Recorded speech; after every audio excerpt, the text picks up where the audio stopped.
तो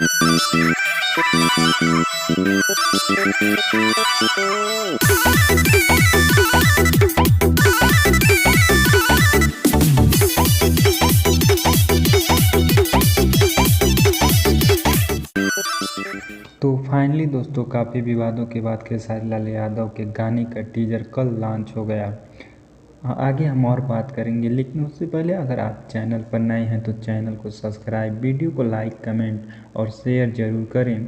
दोस्तों, खेसारी लाल यादव का जिस गाने का टीजर रिलीज हुआ है उस गाने का नाम है बिहार में होई, जो खेसारी लाल यादव के खुद खेसारी म्यूजिक वर्ल्ड से रिलीज हुआ है। यह गाना आते ही यूट्यूब पर 3 नंबर पर ट्रेंड करने लगा। बिहार में हुई गाने को खेसारी लाल यादव और शिल्पी राज ने गाया है। इस गाने के वीडियो में खेसारी लाल यादव के साथ श्वेता मायरा नज़र आ रही हैं। दोस्तों, अगर आगे हम और बात करें तो इस गाने का लिरिक्स अखिलेश कश्यप और दीपक मतलबी ने दिया है।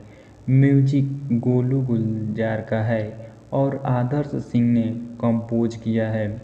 यह गाना धूम मचाने वाला है। दोस्तों, पूरा वीडियो देखने के लिए धन्यवाद। मिलते हैं अगले वीडियो में, तब तक के लिए जय हिंद, जय भारत।